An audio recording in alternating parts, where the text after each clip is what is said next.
एटमी हथियारों को लेकर रूस का सनसनीखेज फैसला।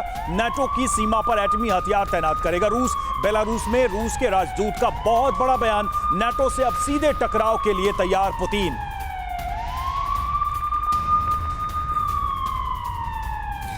तो देखिए, ये खबर हमने सबसे पहले आपको बताई थी कि कैसे पुतिन की स्ट्रेटजी में ये सबसे प्रमुख हो गया है कि बेलारूस में एटमी वेपन की तैनाती करनी, और साथ ही साथ किस तरह से नाटो के बॉर्डर पर जाकर अब सीधे रूस की तरफ से एटमी वेपन को तैनात किया जाएगा। तो ये बड़ी जो खबर है, इसकी एक एक डिटेल आपके सामने हम रख रहे हैं। पुतिन ने नाटो बॉर्डर पर एटमी हथियारों की तैनाती का बड़ा फैसला लिया। यकीनन बहुत बड़ा ये डेवलपमेंट है।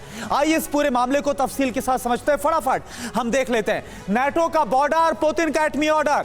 रूस हर हाल में बेलारूस में एटमी वेपन को तैनात करेगा। यह बेलारूस में रूस के राजदूत की तरफ से कहा गया। रूस के एटमी हथियार नाटो बॉर्डर पर भी होंगे। इसके साथ ही अमेरिका और यूरोप के शोर मचाने से कोई फर्क नहीं यहां पर पड़ने वाला। हम किसी भी हाल में अपनी सुरक्षा को सुनिश्चित करके रहेंगे, ये रूसी राजदूत बोल रहे हैं। इसके लिए बेलारूस के पश्चिमी बॉर्डर पर एटमी तैनाती पुख्ता करेंगे। 1 जुलाई तक, देखिए डेडलाइन, 1 जुलाई तक स्टोरेज फैसिलिटी का जो निर्माण कार्य है वो पूरा हो जाएगा। अब आप देखिए, इससे जुड़ी एक और अहम जानकारी क्या है। अगर बेलारूस में नाटो की सीमा पर रशियन एटमी हथियारों की तैनाती होती है तो यकीनन जो खतरा है वो पूरे यूरोप को होगा। इधर पर हम आए इंफॉर्मेशन पर, आप पहले यहां देख लीजिए मैप के जरिए। आप यहां देखिए, लातविया और लिथुआनिया आपको यहां पर साफ नजर आ रहे हैं, सीधा नाटो के बॉर्डर पर, ठीक इस जगह पर जो पश्चिमी हिस्सा है जहां लिथुआनिया और लातविया आपको नजर आ रहे हैं, इस जगह पर तैनाती की जो बात है वो की जा रही है। यानी कि कुछ इस तरह से जो स्ट्रेटजी है वो तैयार होती हुई नजर आ रही है नाटो कंट्रीज के साथ। तो आप देखिए, ये तीनों ही देश नाटो का हिस्सा है। आप अगर हम जो हमने आपको मैप के जरिए दिखाया, पोलैंड से रूस की सबसे जो अधिक दुश्मनी है वो नजर आती है। पोलैंड यहां पर जिक्र मैं और कर लेता हूं साथ में, क्योंकि यहां पर देखिए तीनों देश आपको नजर आ रहे हैं, पोलैंड, लिथुआनिया और लातविया। नाटो ने भी इन 3 देशों और एस्टोनिया में बेतहाशा अपनी सेना को बढ़ा दिया है। वॉर शुरू होने के बाद इन 4 देशों में सैन्य जो तैनाती है वो 10 गुना कर दी गई है। ओपी तिवारी सर, मेरा सवाल आपसे यह है कि क्या अब भी, क्योंकि लगातार हम रोज नया डेवलपमेंट एटमी हथियारों की तैनाती को लेकर देख रहे हैं, क्या इसे अब भी आप डेटरेंस मानेंगे, या आपको लग रहा है कि कभी भी कोई बड़ा परमाणु धमाका भी हम देख सकते हैं आने वाले वक्त में?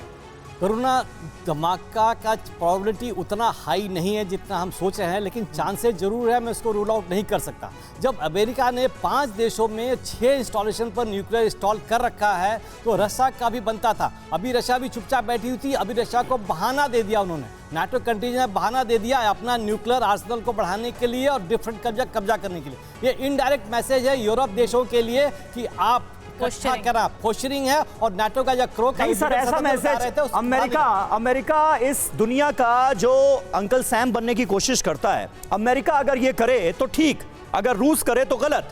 अमेरिका अपने तमाम मित्र देशों में परमाणु हथियारों की तैनाती करता है। अगर रूस ने बेलारूस में कर दिया तो इतना दर्द किस बात का? दर्द इस बात का है कि अमेरिका अपना बनाया हुआ रूल बेस्ड ऑर्डर विश्व में चलाना चाहता है, और उसको पहली बारी इस सदी में रूस ने आके चैलेंज डाला है। उस चैलेंज में न्यू वर्ल्ड ऑर्डर में अभी 2 ब्लॉक बन रहे हैं मल्टीलैटरलिज्म में, और इसमें चीन का बहुत बड़ा साथ है।